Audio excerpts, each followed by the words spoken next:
നമസ്കാരം, ആനന്ദ് ഇന്റർനാഷണൽ ന്യൂസിലേക്ക് സ്വാഗതം. റോബർട്ട് ജെൻഡിക്കിന്റെ കൂറുമാറ്റത്തോടെ കൺസർവേറ്റീവ് പാർട്ടിയിൽ നിന്നും നേതാക്കളുടെ പിരിഞ്ഞുപോക്ക്. റീഫോമിൽ ചേർന്ന അംഗങ്ങളുടെ എണ്ണം 18ആയി ഉയർന്നു. കൂറുമാറിയവരിൽ പ്രമുഖർ Lee Anderson, Nadine Dorries, Danny Kruger, Nadhim Zahawi എന്നിവർ. അടുത്ത തിരഞ്ഞെടുപ്പിന്റെ നിക്കൽ ഫാരേജിന്റെ പാർട്ടിയുടെ ശ്രദ്ധാകേന്ദ്രങ്ങളാവുക കൺസർവേറ്റീവിൽ നിന്ന് വന്നവർ. UK-യിൽ 1.25 ലക്ഷം പൗണ്ട് വരുമാനമുള്ളവർക്ക് 3 വർഷത്തിനുള്ളിൽ സ്ഥിരതാമസം ഉറപ്പിക്കാം. നിയമം പുറത്തിറക്കിയത് ആഭ്യന്തര സെക്രട്ടറി ഷബാന മഹ്മൂദ് ഉൾപ്പെടെയുള്ളവരുടെ കൂടിയാലോചനയ്ക്ക് ശേഷം. സ്ഥിരതാമസക്കാർക്ക് UK-യിൽ അനിശ്ചിത കാലാവധിക്ക് അപേക്ഷിക്കാനും അനുവാദം. പുതിയ നിയമം കൊണ്ടുവന്നത് കുടിയേറ്റ നിയന്ത്രണങ്ങൾക്ക്. UK സർക്കാർ ഇമിഗ്രേഷൻ നിയന്ത്രിക്കാനുള്ള നിർദ്ദേശങ്ങൾ കർശനമാക്കി. 50,000-ഓളം നഴ്സുമാർ UK വിടാൻ സാധ്യത എന്ന മുന്നറിയിപ്പുമായി RCN. ഇമിഗ്രേഷൻ നിയന്ത്രണങ്ങൾ കടുപ്പിച്ച് നെറ്റ് മൈഗ്രേഷൻ കുറയ്ക്കാനുള്ള നടപടികൾ സ്വീകരിച്ചത് റീഫോം പാർട്ടിയുടെ മുന്നേറ്റം തടയാൻ. നഴ്സുമാർ UK വിടുന്നതോടെ NHS നേരിടുന്നത് ഏറ്റവും വലിയ തൊഴിൽ പ്രതിസന്ധി. ഇറാനെ ഉടൻ ആക്രമിക്കില്ല എന്ന സൂചന നൽകി ഡൊണാൾഡ് ട്രംപ്.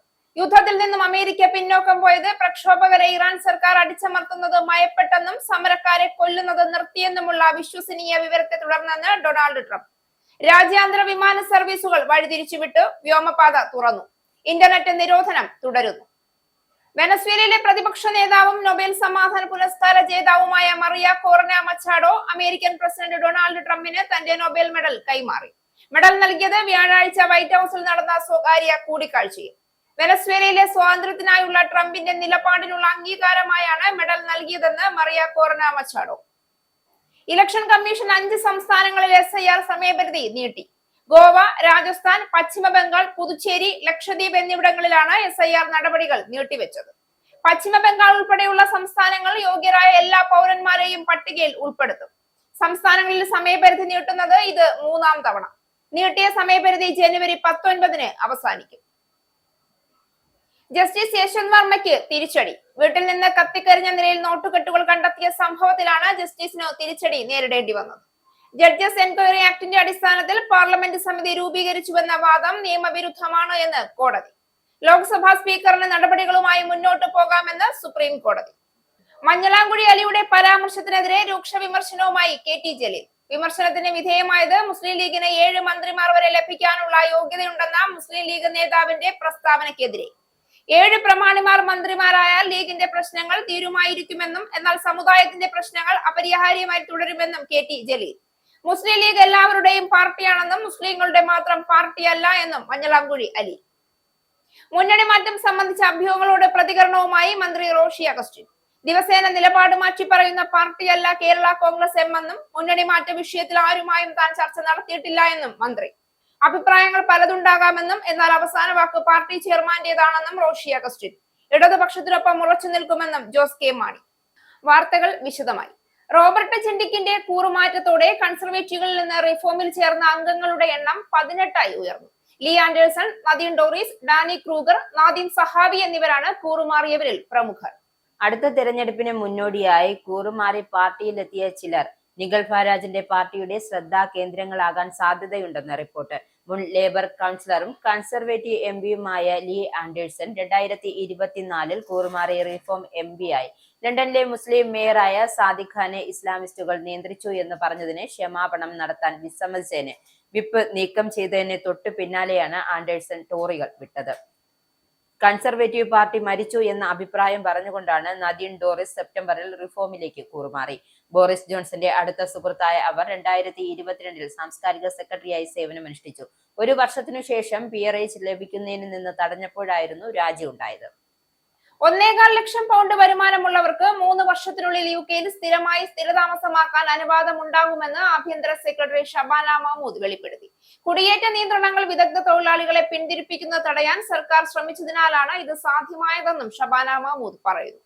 വ്യാഴാഴ്ച പൊതു കൂടിയാലോചനയ്ക്കായി മഹ്മൂദ് പുറത്തിറക്കിയ നിയമപ്രകാരം 1,25,000 പൗണ്ടിൽ കൂടുതൽ വരുമാനം നേടുന്ന വിസ ഉടമകൾക്ക് 3 വർഷത്തിനു ശേഷം UK-യിൽ അനിശ്ചിത കാലാവധിക്ക് അപേക്ഷിക്കാൻ അനുവാദമുണ്ടാകും. നിലവിലെ മാനദണ്ഡങ്ങൾ അനുസരിച്ച് 5 വർഷവും സർക്കാർ നിർദ്ദേശിച്ച പുതിയ ഉയർന്ന 10 വർഷത്തെ പരിധിയുമായി ഇത് താരതമ്യം ചെയ്യുന്നു. ഭാഷാ വൈദഗ്ധ്യത്തിലും ക്രിമിനൽ റെക്കോർഡുകളിലും കർശനമായ വ്യവസ്ഥകൾ ഉൾപ്പെടുന്ന പൗരത്വത്തിലേക്കുള്ള അതിവേഗപാത ഗ്ലോബൽ ടാലന്റ് ഇന്നോവേറ്റർ ഫൗണ്ടർ വിസകൾ കൈവശമുള്ള സംരംഭകർക്കും തുറന്നിരിക്കും. നിലവിലെ വ്യവസ്ഥകൾ അനുസരിച്ച് 50,000 പൗണ്ടിനും 1,25,000 പൗണ്ടിനും ഇടയിൽ ശമ്പളം ലഭിക്കുന്നവർക്ക് 5 വർഷം കാത്തിരിക്കേണ്ടി വരും. ഇമിഗ്രേഷൻ നിയന്ത്രിക്കാനുള്ള നിർദ്ദേശങ്ങളുടെ പേരിൽ 50,000-ഓളം നഴ്സുമാർ UK വിടാൻ സാധ്യത എന്ന് RCN മുന്നറിയിപ്പ്. ഇത് ശരിയായി മാറിയാൽ NHS നേരിടുന്ന ഏറ്റവും വലിയ തൊഴിൽ പ്രതിസന്ധിക്ക് ഇടയാകുമെന്നും മുന്നറിയിപ്പിൽ വ്യക്തമാക്കുന്നു. റിഫോം പാർട്ടിയുടെ മുന്നേറ്റം തടയാനാണ് ലേബർ ഗവൺമെന്റ് ഇമിഗ്രേഷൻ നിയന്ത്രണങ്ങൾ ഘടിപ്പിച്ച് നെറ്റ് മൈഗ്രേഷൻ കുറയ്ക്കാനുള്ള നടപടികൾ സ്വീകരിക്കാൻ തയ്യാറായത്.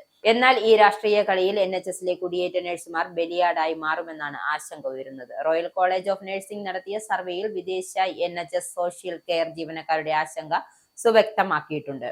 നെറ്റ് മൈഗ്രേഷൻ നിയന്ത്രിക്കുമെന്നാണ് കെയർ സ്റ്റാമറുടെ വാഗ്ദാനം. UKയിൽ കുടിയേറ്റക്കാർക്ക് സെറ്റിൽമെന്റ് ലഭിക്കാൻ നിലവിലെ 5 വർഷത്തിന് പകരം 10 വർഷമാക്കി സമയപരിധി ഉയർത്താനുള്ള നിർദ്ദേശം ഗവൺമെന്റ് പരിഗണനയിലാണ്.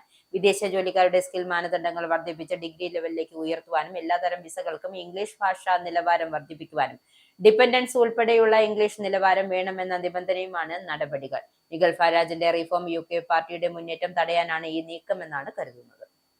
ചൈനയെ അമിതമായി ആശ്രയിക്കുന്നതിന്റെ ഭാഗമായി UKയുടെ ശുദ്ധജല ഊർജ്ജ വിതരണ ശൃംഖലകളിൽ വലിയ പ്രതിസന്ധി ഉണ്ടാകുമെന്ന് റിപ്പോർട്ട്.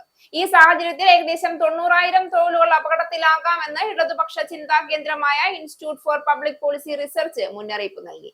വൈദ്യുത വാഹനങ്ങൾ നിർമ്മിക്കാൻ ആവശ്യമായ ബാറ്ററി ഘടകങ്ങളുടെ വിതരണം 1 വർഷം തടസ്സപ്പെട്ടാൽ 5.8 ലക്ഷം ഇലക്ട്രിക് കാറുകളുടെ ഉൽപാദനം നിലയ്ക്കുമെന്ന് റിപ്പോർട്ടിൽ പറയുന്നു. ഇതോടെ UKയുടെ ശുദ്ധ ഊർജ്ജ ലക്ഷ്യങ്ങൾക്ക് വലിയ തിരിച്ചടി ഉണ്ടാകുമെന്നാണ് വിലയിരുത്തൽ. സോളാർ പാനലുകളും ബാറ്ററികളും എത്തുന്നതിൽ വൈകലുണ്ടായാൽ സോളാർ പാനലുകളുടെ പ്രവർത്തനം പിന്നോട്ട് പോകുമെന്നും വില കൂടിയ ഗ്യാസ് വൈദ്യുതോൽപാദനത്തിന് ആശ്രയിക്കേണ്ടി വരുന്നതോടെ വർഷം തോറും 1.5 ബില്യൺ പൗണ്ടിന്റെ അധിക സാമ്പത്തിക നഷ്ടമുണ്ടാകുമെന്നും IPPR ചൂണ്ടിക്കാട്ടി. നിർണായക ഖനിജങ്ങളുടെ 80 മുതൽ 90% ശുദ്ധീകരണവും ചൈനയുടെ നിയന്ത്രണത്തിലാണ് എന്നത് UKയും സഖ്യരാജ്യങ്ങളുടെയും ജിയോ പൊളിറ്റിക്കൽ സാമ്പത്തിക ആഘാതങ്ങൾക്ക് കൂടുതൽ ഇരയാകുന്നു എന്നും റിപ്പോർട്ട് മുന്നറിയിപ്പ് നൽകുന്നു. ഇതിനെതിരെ അന്താരാഷ്ട്ര സഹകരണവും നിക്ഷേപവും ശക്തമാക്കുന്ന നയം സ്വീകരിക്കണമെന്ന് ധനകാര്യമന്ത്രി റേച്ചൽ റീവ്സിനോട് IPPR ആവശ്യപ്പെട്ടു. ബാറ്ററികളും ഗ്രീൻ സ്റ്റീലും ഉൾപ്പെടെയുള്ള മേഖലകളിൽ ആഭ്യന്തര ഉൽപാദനം വർദ്ധിപ്പിക്കണമെന്നും സഖ്യരാജ്യങ്ങളുമായി ചേർന്ന് സോളാർ ഉപകരണങ്ങളും നിർണായക ഖനിജങ്ങളും സംഭരിക്കാനുള്ള ആഗോള ശേഖരങ്ങൾ രൂപീകരിക്കണമെന്നും ശുപാർശ ചെയ്തു. അതേസമയം സർക്കാർ വക്താവ് ഇറക്കുമതിയിലുള്ള ആശ്രയം കുറച്ച് ആഭ്യന്തര വ്യവസായങ്ങളെ ശക്തിപ്പെടുത്താനുള്ള നടപടികൾ സ്വീകരിച്ചിട്ടുണ്ട് എന്ന് വ്യക്തമാക്കി. UKയിൽ ജനുവരി 22 മുതൽ ശക്തമായ ആർട്ടിക് തണുപ്പ് കാറ്റ് കടക്കാൻ സാധ്യതയുണ്ടെന്ന കാലാവസ്ഥാ പ്രവചനങ്ങൾ പുറത്തുവന്നു. ഇതോടെ ശക്തമായ മഞ്ഞ് പെയ്യുകയും താപനില വൻതോതിൽ കുറഞ്ഞ് ബാൾട്ടിക് തണുപ്പ് അനുഭവപ്പെടുകയും ചെയ്യുമെന്നാണ് സൂചന. ഇത് യാത്രാ സൗകര്യങ്ങൾ തടസ്സപ്പെടുന്നതിന് കാരണമാകാനും 10 ദിവസം നീളാനും സാധ്യതയുണ്ട് എന്നാണ് കാലാവസ്ഥാ പ്രവചനങ്ങൾ സൂചിപ്പിക്കുന്നത്.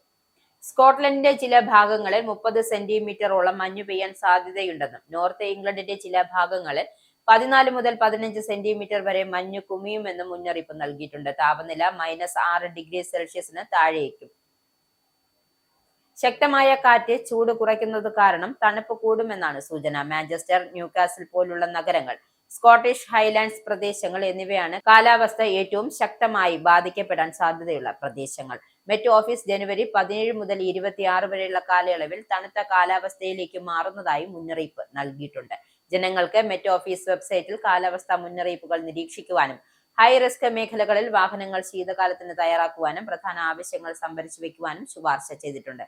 ഹൈലാൻഡ് കൗൺസിൽ പോലുള്ള പ്രാദേശിക അതോറിറ്റികളുടെ വെബ്സൈറ്റിൽ സ്കൂൾ അടച്ചിടലുകൾ സംബന്ധിച്ച വിവരങ്ങൾ പരിശോധിക്കേണ്ടതുണ്ട് എന്നും അധികൃതർ അറിയിച്ചു.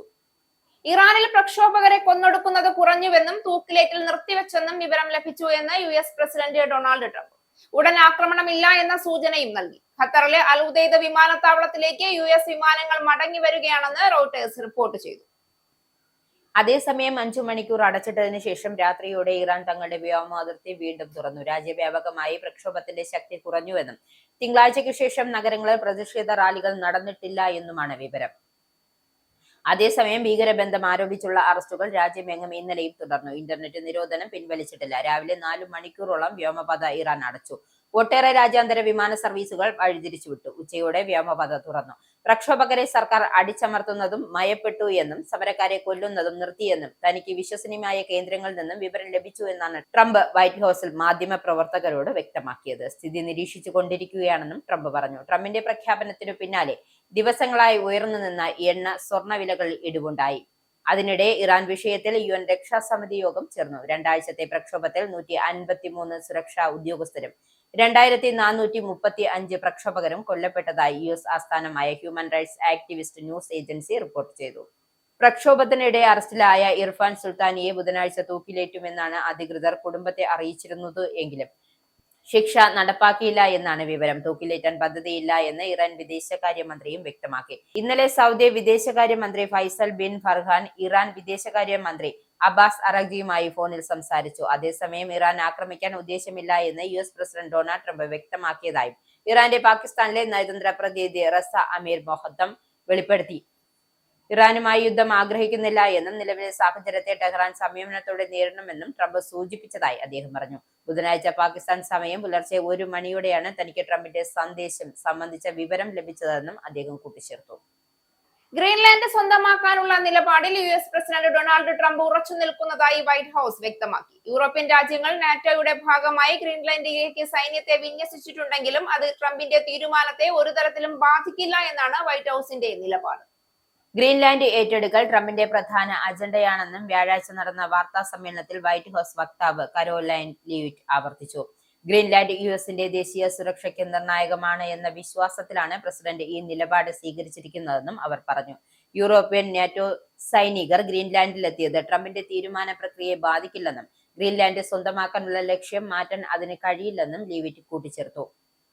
ഡെൻമാർക്കിന്റെ നിയന്ത്രണത്തിലുള്ള ഗ്രീൻലാൻഡിന്റെ ഭാവിയെക്കുറിച്ച് US, ഡെൻമാർക്ക്, ഗ്രീൻലാൻഡ് പ്രതിനിധികൾ പങ്കെടുത്ത വാഷിംഗ്ടണിലെ ഉന്നതതല ചർച്ചകൾ പരാജയപ്പെട്ടതിനു പിന്നാലെയാണ് യൂറോപ്യൻ രാജ്യങ്ങൾ സൈനിക സാന്നിധ്യം വർദ്ധിപ്പിച്ചത്.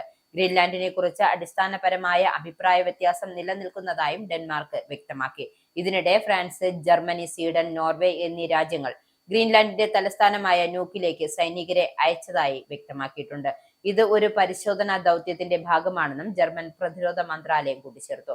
ആർട്ടിക് മേഖലയിൽ റഷ്യയുടെയും ചൈനയുടെയും സ്വാധീനം വർദ്ധിക്കുന്ന പശ്ചാത്തലത്തിലാണ് ഈ നീക്കമെന്നും ഫ്രഞ്ച് സൈനികർ ഇതിനകം യാത്ര തിരിച്ചതായും ഫ്രഞ്ച് പ്രസിഡന്റ് ഇമാനുവൽ മാക്രോൺ സ്ഥിരീകരിച്ചു. അടുത്ത ദിവസങ്ങളിൽ നാറ്റോ സേനയുടെ സാന്നിധ്യം കൂടുതൽ വർദ്ധിക്കുമെന്നും സൈനിക വിമാനങ്ങൾ നാവിക പ്രവർത്തനങ്ങൾ കൂട്ടുമെന്നും ഗ്രീൻലാൻഡ് ഉപപ്രധാനമന്ത്രി മുഡ് എഗ്വേർഡ് പറഞ്ഞു. എന്നാൽ ഇത് പരിശീലനത്തിന്റെ ഭാഗം മാത്രമാണെന്നും ആശങ്കപ്പെടേണ്ടതില്ലെന്നും അദ്ദേഹം വ്യക്തമാക്കിയിട്ടുണ്ട്.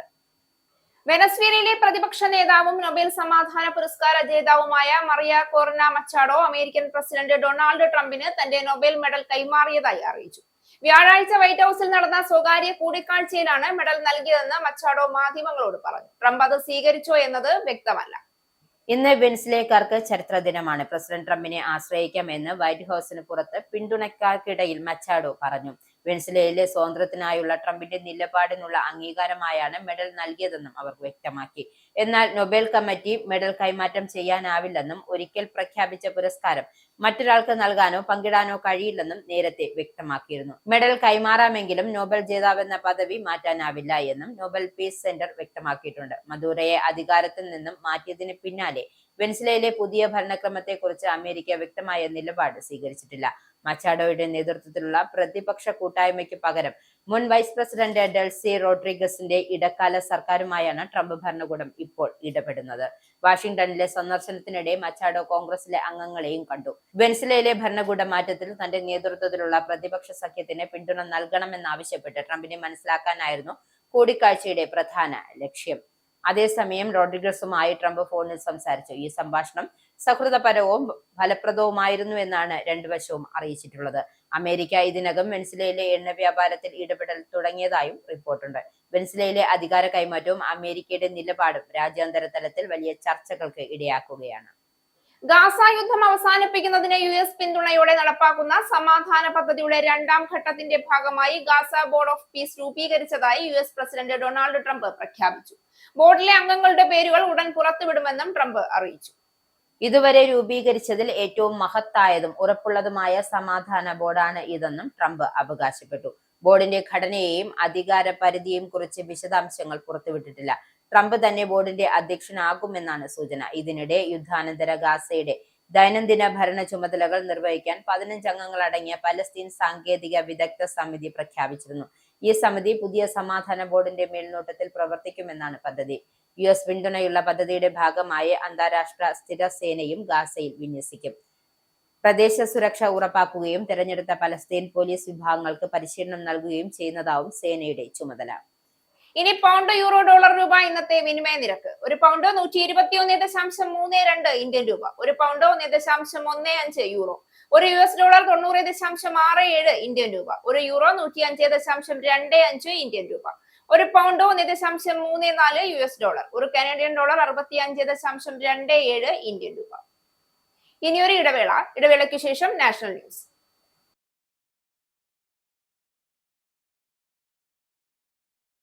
നമസ്കാരം, നാഷണൽ ന്യൂസിലേക്ക് സ്വാഗതം. 5 സംസ്ഥാനങ്ങളിൽ SIR സമയപരിധി നീട്ടി ഇലക്ഷൻ കമ്മീഷൻ. ഗോവ, രാജസ്ഥാൻ, പശ്ചിമ ബംഗാൾ, പുതുച്ചേരി, ലക്ഷദ്വീപ് എന്നിവിടങ്ങളിലെ SIR നടപടികളാണ് ഇലക്ഷൻ കമ്മീഷൻ നീട്ടിയിരിക്കുന്നത്. ജനുവരി 15-ന് നടപടികൾ അവസാനിക്കാനിരിക്കെയാണ് ഇലക്ഷൻ കമ്മീഷന്റെ നടപടി. 4 ദിവസത്തേക്കാണ് SIR നടപടികൾ നീട്ടിയിരിക്കുന്നത്. ജനുവരി 19-ന് സമയപരിധി അവസാനിക്കും. 3 സംസ്ഥാനങ്ങളിലെയും 2 കേന്ദ്രഭരണ പ്രദേശങ്ങളിലെയും മുഖ്യ തെരഞ്ഞെടുപ്പ് ഓഫീസർമാർക്ക് ഇത് സംബന്ധിച്ച ഉത്തരവ് ഇലക്ഷൻ കമ്മീഷൻ ലഭ്യമാക്കിയിട്ടുണ്ട്. മാധ്യമങ്ങൾ വഴിയും സാധ്യമായ മറ്റെല്ലാ പ്ലാറ്റ്ഫോമുകൾ വഴിയും ഇക്കാര്യം BLOമാരെയും വോട്ടർമാരെയും അറിയിക്കണമെന്നും ഇലക്ഷൻ കമ്മീഷൻ മുഖ്യ തെരഞ്ഞെടുപ്പ് ഓഫീസർമാർക്ക് നിർദ്ദേശം നൽകി. സമയപരിധി നീട്ടിയത് കൊണ്ടുതന്നെ വോട്ടർമാർക്ക് തങ്ങളുമായി ബന്ധപ്പെട്ട വിശദാംശങ്ങൾ പരിശോധിക്കുവാനും തിരുത്തലുകൾക്കും എന്യൂമറേഷൻ ഫോമുകൾ പൂരിപ്പിക്കുന്നതിനും കൂടുതൽ സമയം ലഭിച്ചിരിക്കുകയാണ്. 2026 നിയമസഭാ ഇലക്ഷൻ നേരിടുന്ന പശ്ചിമ ബംഗാൾ ഉൾപ്പെടെയുള്ള സംസ്ഥാനങ്ങൾ യോഗ്യരായ എല്ലാ പൗരന്മാരെയും പട്ടികയിൽ ഉൾപ്പെടുത്താനുള്ള ശ്രമത്തിലാണ്. സമയപരിധി നീട്ടിയതോടെ ഈ സംസ്ഥാനങ്ങൾ താമസിക്കുന്നു എന്നാൽ വിട്ടുപോയ വോട്ടർമാരെ ഉൾപ്പെടുത്താൻ കൂടുതൽ സമയമാണ് പ്രസ്തുത സംസ്ഥാനങ്ങൾക്ക് ലഭ്യമായിരിക്കുന്നത്. കുടിയേറ്റം, മരണം, ഡ്യൂപ്ലിക്കേറ്റ് എൻട്രികൾ തുടങ്ങിയ വോട്ടർ പട്ടികയിൽ നിന്നും ഒഴിവാക്കപ്പെടേണ്ടവ ഒഴിവാക്കാനും പുതിയ വിവരങ്ങൾ ഉൾപ്പെടുത്തുവാനും സമയം കൂടുതൽ ആവശ്യമായി വന്നതിലും വളരെ സൂക്ഷ്മതയോടെ SIR പ്രക്രിയകൾ പൂർത്തിയാക്കേണ്ടതിനാലും ഇത് 3ാം തവണയാണ് ഈ സംസ്ഥാനങ്ങൾ സമയപരിധി നീട്ടുന്നത്. പശ്ചിമ ബംഗാൾ മുഖ്യമന്ത്രി മമതാ ബാനർജിക്കും കൊൽക്കത്ത പോലീസിനും സുപ്രീം കോടതിയിൽ തിരിച്ചടി. ഐപാക് റെയ്ഡിൽ EDക്കെതിരെ കൊൽക്കത്ത പോലീസ് രജിസ്റ്റർ ചെയ്ത FIR സുപ്രീം കോടതി മരവിപ്പിച്ചു. ഐപാക് റെയ്ഡ് നടക്കുന്നതിനിടെ മമതാ ബാനർജിയും കൊൽക്കത്ത പോലീസ് ഉദ്യോഗസ്ഥരും നേരിട്ടെത്തി രേഖകളും മറ്റു വിവരങ്ങളും തട്ടിയെടുത്തു എന്നാരോപിച്ചുകൊണ്ട് ED സുപ്രീം കോടതിയിൽ നൽകിയ ഹർജി പരിഗണിക്കവെയായിരുന്നു സുപ്രീം കോടതിയുടെ നടപടി. ജസ്റ്റിസ് പ്രശാന്ത് മിശ്ര, ജസ്റ്റിസ് വിപുല പഞ്ചോളി എന്നിവരടങ്ങിയ ബെഞ്ചാണ് കേസ് പരിഗണിച്ചത്. പ്രമുഖ രാഷ്ട്രീയ കൺസൾട്ടൻസിയായ ഐപാർക്കിന്റെ മേധാവി പ്രതീക് ജെയിന്റെ വസതിയിലും ഓഫീസിലും ED ജനുവരി 8-ന് നടത്തിയ റെയ്ഡിനിടെയാണ് മുഖ്യമന്ത്രി മമതാ ബാനർജിയുടെ അസ്വാഭാവിക ഇടപെടൽ നടന്നത്. സംഭവത്തിൽ Bengal DGP Rajiv Kumar, Kolkata police commissioner Manoj Kumar Varma എന്നിവരെ സസ്പെൻഡ് ചെയ്യണമെന്നും ED സുപ്രീം കോടതിയിൽ ആവശ്യമുന്നയിച്ചിരുന്നു. സംഭവത്തിൽ കൊൽക്കത്ത ആഭ്യന്തര വകുപ്പ്, പേഴ്സണൽ ആൻഡ് ട്രെയിനിംഗ് വകുപ്പ്, മമതാ ബാനർജി, തൃണമൂൽ കോൺഗ്രസ് തുടങ്ങിയവരോട് സുപ്രീം കോടതി മറുപടി ആവശ്യപ്പെട്ടിട്ടുണ്ട്. കൂടാതെ പ്രസ്തുത കേസിൽ ഒരു CBI അന്വേഷണം ആവശ്യപ്പെട്ടുള്ള ഹർജിയിലും സുപ്രീം കോടതി മറുപടി തേടിയിട്ടുണ്ട്. ED നൽകിയ ഹർജി പ്രഥമ ദൃഷ്ട്യാ ഏറെ ഗൗരവമേറിയതാണെന്നും സുപ്രീം കോടതി നിരീക്ഷിച്ചു. സംസ്ഥാന ഏജൻസിയുടെ ഇടപെടൽ അന്വേഷണത്തിന് വിധേയമാക്കേണ്ടതാണെന്നും സുപ്രീം കോടതി വ്യക്തമാക്കി. ഈ സംഭവത്തിൽ നിരവധി ചോദ്യങ്ങൾ ഉയരുന്നുണ്ട് എന്നും ഇതിന് ഉത്തരം ലഭിച്ചില്ലെങ്കിൽ ഏറെ അരാജകത്വത്തിലേക്ക് കാര്യങ്ങൾ നീങ്ങുമെന്നും സുപ്രീം കോടതി നിരീക്ഷിച്ചു. പ്രഥമ ദൃഷ്ട്യാ ഉള്ള നിരീക്ഷണം മാത്രമാണെന്ന് എടുത്തു പറഞ്ഞ സുപ്രീം കോടതി കേന്ദ്ര ഏജൻസി ഉന്നയിച്ച ആരോപണങ്ങൾ സത്യസന്ധമാണെങ്കിലും ഉയരുന്ന ചോദ്യം ഒരു കേന്ദ്ര ഏജൻസിയുടെ അന്വേഷണം തടസ്സപ്പെടുത്താൻ രാഷ്ട്രീയ പാർട്ടികൾക്ക് കഴിയുമോ എന്നതാണ് സുപ്രീം കോടതി ചൂണ്ടിക്കാട്ടി. EDക്ക് വേണ്ടി ഹാജരായ സോളിസിറ്റർ ജനറൽ തുഷാർ മേത്ത ഐപാക് മേധാവി പ്രതീക് ജെയിന്റെ വസതിയിൽ നിന്നും രേഖകൾ എടുത്തുകൊണ്ടുപോയ മമതയുടെ ഇടപെടലിനെ മോഷണം എന്നാണ് വിശേഷിപ്പിച്ചത്. ഇങ്ങനെ മന്ത്രിയും പോലീസുകാരും ഒരു പരിധിയുമില്ലാതെ ഇത്തരം കേസുകളിൽ ഇടപെട്ടാൽ ഭാവിയിൽ സമാന സംഭവങ്ങൾ ഉണ്ടായാൽ പോലീസിന് ഇപ്പോൾ ചെയ്തതുപോലെ ചെയ്യാനുള്ള പ്രവണത ഉണ്ടാകുമെന്നും അതിനാൽ കൊൽക്കത്ത പോലീസിലെ ഉന്നതരെ കുറ്റക്കാരെന്ന് കണ്ട് സസ്പെൻഡ് ചെയ്യണമെന്നും തുഷാർ മേത്ത സുപ്രീം കോടതിയിൽ വാദിച്ചു. കൂടാതെ ജനുവരി 9-ന് കൽക്കട്ട ഹൈക്കോടതിയിൽ നടന്നത് അരാജകത്വമാണ് എന്നും തുഷാർ മേത്ത വാദിച്ചു. വീട്ടിൽ നിന്ന് കത്തിക്കരിഞ്ഞ നിലയിൽ നോട്ടുകെട്ടുകൾ കണ്ടെത്തിയ സംഭവത്തിൽ ജസ്റ്റിസ് യശ്വന്ത് വർമ്മയ്ക്ക് തിരിച്ചടി. വിഷയം പരിശോധിക്കുന്നതിന് പാർലമെന്റ് സമിതി രൂപീകരിച്ചതിനെതിരായ ഹർജി സുപ്രീം കോടതി തള്ളി. ഇംപീച്ച് നടപടികളുടെ ഭാഗമായാണ് വിഷയം പരിശോധിക്കാൻ ലോക്സഭാ സ്പീക്കറുടെ നേതൃത്വത്തിൽ 3-അംഗ സമിതിയെ നിയോഗിച്ചത്. ജഡ്ജസ് എൻക്വയറി ആക്ടിന്റെ അടിസ്ഥാനത്തിലായിരുന്നു ഇത്. എന്നാൽ ഇത് നിയമവിരുദ്ധമെന്നായിരുന്നു അലഹബാദ് ഹൈക്കോടതി ജഡ്ജി യശ്വന്ത് വർമ്മ ഹർജിയിൽ ആരോപിച്ചത്. യശ്വന്ത് വർമ്മയുടെ വാദഗതികൾ നിലനിൽക്കുന്നതല്ല എന്നും ലോക്സഭാ സ്പീക്കർ നടപടികളുമായി മുന്നോട്ടു പോകാമെന്നും ജസ്റ്റിസുമാരായ ദീപ ശങ്കർ ദത്തയും സതീഷ് ചന്ദ്ര ശർമ്മയും അടങ്ങുന്ന ബെഞ്ച് വിധിച്ചു. ഹർജിക്കാരന് ആശ്വാസത്തിന് ഒരു അർഹതയുമില്ല എന്ന് വിശ്വസിക്കുന്നതായും ജസ്റ്റിസ് ദത്ത വിധി പ്രസ്താവിച്ചുകൊണ്ട് വ്യക്തമാക്കി. മുസ്ലിം ലീഗിന് 7 മന്ത്രിമാർ വരെ ലഭിക്കാനുള്ള യോഗ്യതയുണ്ടെന്ന മുസ്ലിം ലീഗ് നേതാവ് മഞ്ഞളാംകുഴി അലിയുടെ പരാമർശത്തിനെതിരെ രൂക്ഷ വിമർശനവുമായി KT ജലീൽ. 5 or 7 പ്രമാണിമാർ മന്ത്രിമാരായാൽ ലീഗിന്റെ പ്രശ്നങ്ങൾ തീരുമായിരിക്കുമെന്നും എന്നാൽ സമുദായത്തിന്റെ പ്രശ്നങ്ങൾ പരിഹരിക്കാൻ കഴിയാതെ തുടരുമെന്നും KT ജലീൽ വിമർശിച്ചു. കെൽപ്പുള്ളവരാണെങ്കിൽ 1 or 2 മന്ത്രിമാർ മതിയാകുമെന്നും KT ജലീൽ പറഞ്ഞു. കുളച്ചെണ്ടി പോലെ ഒരുപാട് ഉണ്ടായിട്ട് എന്താ കാര്യം? ലീഗ് നേതാക്കൾ മന്ത്രിക്കുപ്പായം തുന്നിച്ച് അണിഞ്ഞു കഴിഞ്ഞു. വകുപ്പുകൾ വരെ വീതം വെച്ചു. ഏതാണ്ട് മന്ത്രിമാരായ മട്ടിലാണ് പലരുടെയും നടത്തം. സ്റ്റാഫ് റിക്രൂട്ട്മെന്റ് വരെ പല നേതാക്കളും നടത്തിക്കഴിഞ്ഞു എന്നാണ് അറിവെന്നും KT ജലീൽ ഫേസ്ബുക്ക് പോസ്റ്റിൽ വ്യക്തമാക്കി. ഒരു മാധ്യമത്തിന് നൽകിയ അഭിമുഖത്തിലായിരുന്നു മഞ്ഞളാംകുഴി അലിയുടെ പ്രതികരണം. ലീഗിന് 5, 6, 7 മന്ത്രിമാരെ ലഭിക്കേണ്ടതുണ്ട് എന്നായിരുന്നു മഞ്ഞളാംകുഴി അലിയുടെ പ്രതികരണം. മുസ്ലിം കൂടുതൽ വരും എന്ന് പറഞ്ഞ് ഭീഷണിപ്പെടുത്തി നിൽക്കുന്നത് കൊണ്ടാകും ലഭിക്കാത്തതെന്നും മഞ്ഞളാംകുഴി അലി പറഞ്ഞിരുന്നു. മുസ്ലിം ലീഗ് എല്ലാവരുടെയും പാർട്ടിയാണെന്നും മുസ്ലിങ്ങളുടെ മാത്രം പാർട്ടിയല്ലെന്നും അദ്ദേഹം കൂട്ടിച്ചേർത്തു. മണ്ണാർക്കാട് MLA N ഷംസുദ്ദീനെതിരെ മുസ്ലിം ലീഗിൽ പടയൊരുക്കം. 3 തവണ മത്സരിച്ച് ജയിച്ച ഷംസുദ്ദീൻ നിയമസഭാ തെരഞ്ഞെടുപ്പിൽ മണ്ണാർക്കാട് മണ്ഡലത്തിൽ നിന്നും മാറി നിൽക്കണമെന്നും പകരം മണ്ഡലത്തിന് അകത്തു നിന്നുള്ളവർക്ക് അവസരം നൽകണമെന്നുമാണ് ഒരു വിഭാഗം ഉന്നയിക്കുന്ന ആവശ്യം. തിരൂർ സ്വദേശിയായ ഷംസുദ്ദീൻ 15 വർഷമായി മണ്ണാർക്കാട് മണ്ഡലത്തിൽ നിന്നുള്ള MLA ആണ്. മണ്ഡലത്തിന് പുറത്തുള്ള ഷംസുദ്ദീന് പകരം ഇത്തവണ മണ്ഡലത്തിൽ നിന്നുമുള്ള ഒരാളെ മത്സരിപ്പിക്കണമെന്നാണ് ആവശ്യം. ഇക്കാര്യം മുസ്ലിം ലീഗ് സംസ്ഥാന അധ്യക്ഷൻ പാണക്കാട് സയ്യിദ് സാദിഖ് അലി ശിഹാബ് തങ്ങളെ അറിയിച്ചു.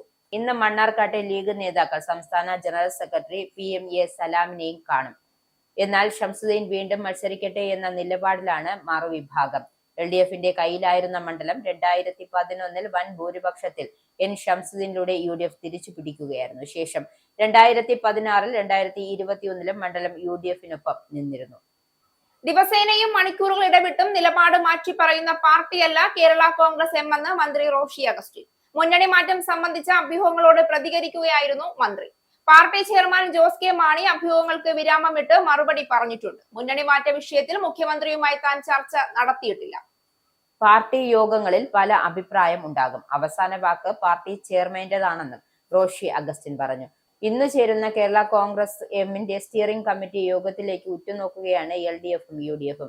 ഇടതുപക്ഷത്തിൽ നിൽക്കുമെന്ന് ചെയർമാൻ ജോസ് കെ മാണി കഴിഞ്ഞ ദിവസം വ്യക്തമാക്കിയതോടെ മറിച്ചൊരു തീരുമാനം ഉണ്ടാകില്ല എന്ന വിശ്വാസത്തിലാണ് CPM. പാർട്ടിക്കുള്ളിലെ UDF അനുകൂല വികാരം യോഗത്തിൽ മറനീക്കുമെന്നും നേതൃത്വത്തിന് അത് അവഗണിക്കാൻ കഴിയില്ല എന്നുമുള്ള കണക്കുകൂട്ടലിലാണ് കോൺഗ്രസ്. ജോസ് കെ മാണിയുടെ അധ്യക്ഷതയിൽ ഇന്ന് രാവിലെ 11 കോട്ടയത്തെ സംസ്ഥാന കമ്മിറ്റി ഓഫീസിലാണ് സ്റ്റിയറിംഗ് കമ്മിറ്റി യോഗം ചേരുന്നത്. പാർട്ടിയിൽ ഭിന്നത ഉണ്ടായതോടെ മുന്നണി മാറ്റ ചർച്ചകളുടെ ഗതി വേഗം കുറഞ്ഞ പശ്ചാത്തലത്തിലാണ് നേതൃയോഗം ചേർന്നത്. ജോസ് കെ മാണി വിഭാഗത്തെ മുന്നണിയിൽ ഉറപ്പിച്ചു നിർത്താൻ മുഖ്യമന്ത്രി തന്നെ ഇടപെട്ടതായാണ് വിവരം. LDFനൊപ്പം തുടരണമെന്ന് വാദിക്കുന്ന മന്ത്രി റോഷി അഗസ്റ്റിനുമായി സ്ഥിതിഗതികൾ പിണറായി വിലയിരുത്തിയിരുന്നു. ഇടതുപക്ഷത്തിനൊപ്പം ഉറച്ചു നിൽക്കുമെന്നാണ് ജോസ് കെ മാണി കഴിഞ്ഞ ദിവസം പറഞ്ഞത്. കേരള കോൺഗ്രസ് എം എവിടെയാണോ അവിടെ ഭരണമുണ്ടാകുമെന്നത് ഉറപ്പാണെന്ന് പറഞ്ഞ ജോസ് കെ മാണി മുന്നണി മാറ്റ ചർച്ചകൾ തള്ളിയിരുന്നു.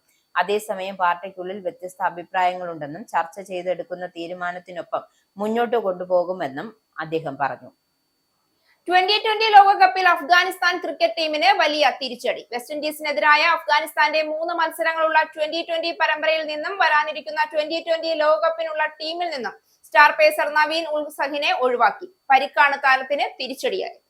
തോളിലെ പരിക്ക് കാരണം നവീന് ഈ മാസം അവസാനം ശസ്ത്രക്രിയയ്ക്ക് വിധേയനാകേണ്ടി വരുമെന്നാണ് റിപ്പോർട്ട്. 2024 ഡിസംബറിന് ശേഷം അഫ്ഗാനിസ്ഥാനായി കളിച്ചിട്ടില്ലാത്ത താരം ഏഷ്യ കപ്പ് 2025 പരിക്കിനെ തുടർന്ന് പങ്കെടുത്തിരുന്നില്ല.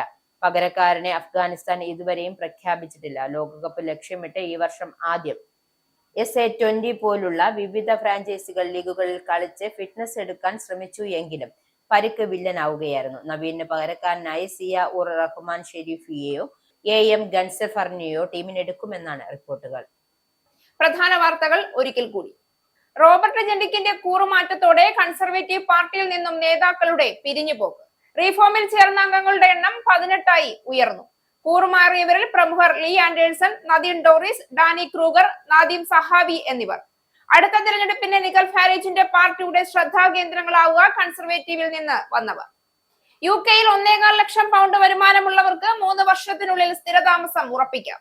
നിയമം പുറത്തിറക്കിയത് ആഭ്യന്തര സെക്രട്ടറി ഷബാന മഹ്മൂദ് ഉൾപ്പെടെയുള്ളവരുടെ കൂടിയാലോചനയ്ക്ക് ശേഷം. സ്ഥിരതാമസക്കാർക്ക് UK-യിൽ അനിശ്ചിത കാലാവധിക്ക് അപേക്ഷിക്കാനും അനുവാദം. പുതിയ നിയമം കൊണ്ടുവന്നത് കുടിയേറ്റ നിയന്ത്രണങ്ങൾക്ക്. UK സർക്കാർ ഇമിഗ്രേഷൻ നിയന്ത്രിക്കാനുള്ള നിർദ്ദേശങ്ങൾ കർശനമാക്കി. 50,000-ഓളം നഴ്സുമാർ UK വിടാൻ സാധ്യത എന്ന മുന്നറിയിപ്പുമായി RCN. ഇമിഗ്രേഷൻ നിയന്ത്രണങ്ങൾ കടുപ്പിച്ച് നെറ്റ് മൈഗ്രേഷൻ കുറയ്ക്കാനുള്ള നടപടികൾ സ്വീകരിച്ചത് റീഫോം പാർട്ടിയുടെ മുന്നേറ്റം തടയാൻ. നഴ്സുമാർ UK വിടുന്നതോടെ NHS നേരിടുന്നത് ഏറ്റവും വലിയ തൊഴിൽ പ്രതിസന്ധി. ഇറാനെ ഉടൻ ആക്രമിക്കില്ല എന്ന സൂചന നൽകി ഡൊണാൾഡ് ട്രംപ്. യുദ്ധത്തിൽ നിന്നും അമേരിക്ക പിന്നോക്കം പോയത് പ്രക്ഷോഭകരെ ഇറാൻ സർക്കാർ അടിച്ചമർത്തുന്നത് മയപ്പെട്ടെന്നും സമരക്കാരെ കൊല്ലുന്നത് നിർത്തിയെന്നുമുള്ള വിശ്വസനീയ വിവരത്തെ തുടർന്നെന്ന് ഡൊണാൾഡ് ട്രംപ്. രാജ്യാന്തര വിമാന സർവീസുകൾ വഴിതിരിച്ചുവിട്ടു, വ്യോമപാത തുറന്നു, ഇന്റർനെറ്റ് നിരോധനം തുടരുന്നു. വെനസ്വേലയിലെ പ്രതിപക്ഷ നേതാവും നൊബേൽ സമാധാന പുരസ്കാര ജേതാവുമായ Maria Corina Machado American president Donald ട്രംപിന് തന്റെ നൊബേൽ മെഡൽ കൈമാറി. മെഡൽ നൽകിയത് വ്യാഴാഴ്ച വൈറ്റ് ഹൌസിൽ നടന്ന സ്വകാര്യ കൂടിക്കാഴ്ചയിൽ. വെനസ്വേലയിലെ സ്വാതന്ത്ര്യത്തിനായുള്ള ട്രംപിന്റെ നിലപാടിനുള്ള അംഗീകാരമായാണ് മെഡൽ നൽകിയതെന്ന് Mariya Corina Machado. Election commission 5 സംസ്ഥാനങ്ങളിൽ SIR സമയപരിധി നീട്ടി. ഗോവ, രാജസ്ഥാൻ, പശ്ചിമ ബംഗാൾ, പുതുച്ചേരി, ലക്ഷദ്വീപ് എന്നിവിടങ്ങളിലാണ് SIR നടപടികൾ നീട്ടിവെച്ചത്. പശ്ചിമ ബംഗാൾ ഉൾപ്പെടെയുള്ള സംസ്ഥാനങ്ങൾ യോഗ്യരായ എല്ലാ പൗരന്മാരെയും പട്ടികയിൽ ഉൾപ്പെടുത്തും. സംസ്ഥാനങ്ങളിൽ സമയപരിധി നീട്ടുന്നത് ഇത് 3-ാം തവണ. നീട്ടിയ സമയപരിധി ജനുവരി 19-ന് അവസാനിക്കും. ജസ്റ്റിസ് യശ്വന്ത് വർമ്മയ്ക്ക് തിരിച്ചടി. വീട്ടിൽ നിന്ന് കത്തിക്കരിഞ്ഞ നിലയിൽ നോട്ടുകെട്ടുകൾ കണ്ടെത്തിയ സംഭവത്തിലാണ് ജസ്റ്റിസിന് തിരിച്ചടി നേരിടേണ്ടി വന്നത്. ജഡ്ജസ് എൻക്വയറി ആക്ടിന്റെ അടിസ്ഥാനത്തിൽ പാർലമെന്റ് സമിതി രൂപീകരിച്ചുവെന്ന വാദം നിയമവിരുദ്ധമാണ് എന്ന് കോടതി.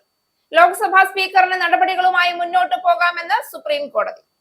മഞ്ഞളാംകുഴി അലിയുടെ പരാമർശത്തിനെതിരെ രൂക്ഷ വിമർശനവുമായി KT ജലീൽ. വിമർശനത്തിന് വിധേയമായത് മുസ്ലിം ലീഗിന് 7 മന്ത്രിമാർ വരെ ലഭിക്കാനുള്ള യോഗ്യതയുണ്ടെന്ന മുസ്ലിം ലീഗ് നേതാവിന്റെ പ്രസ്താവനയ്ക്കെതിരെ. 7 പ്രമാണിമാർ മന്ത്രിമാരായാൽ ലീഗിന്റെ പ്രശ്നങ്ങൾ തീരുമായിരിക്കുമെന്നും എന്നാൽ സമുദായത്തിന്റെ പ്രശ്നങ്ങൾ അപരിഹാര്യമായി തുടരുമെന്നും KT ജലീൽ. മുസ്ലിം ലീഗ് എല്ലാവരുടെയും പാർട്ടിയാണെന്നും മുസ്ലിങ്ങളുടെ മാത്രം പാർട്ടിയല്ല എന്നും മഞ്ഞളാംകുഴി അലി. മുന്നണി മാറ്റം സംബന്ധിച്ച അഭ്യൂഹങ്ങളോട് പ്രതികരണവുമായി മന്ത്രി റോഷി അഗസ്റ്റിൻ. ദിവസേന നിലപാട് മാറ്റി പറയുന്ന പാർട്ടിയല്ല കേരള കോൺഗ്രസ് എന്നും മുന്നണി മാറ്റ വിഷയത്തിൽ ആരുമായും താൻ ചർച്ച നടത്തിയിട്ടില്ല എന്നും മന്ത്രി. അഭിപ്രായങ്ങൾ പലതുണ്ടാകാമെന്നും എന്നാൽ അവസാന വാക്ക് പാർട്ടി ചെയർമാന്റേതാണെന്നും റോഷി അഗസ്റ്റിൻ. ഇടതുപക്ഷത്തിനൊപ്പം ഉറച്ചു നിൽക്കുമെന്നും ജോസ് കെ മാണി. ഈ ന്യൂസ് ബുള്ളറ്റിൻ അവസാനിച്ചു. നന്ദി.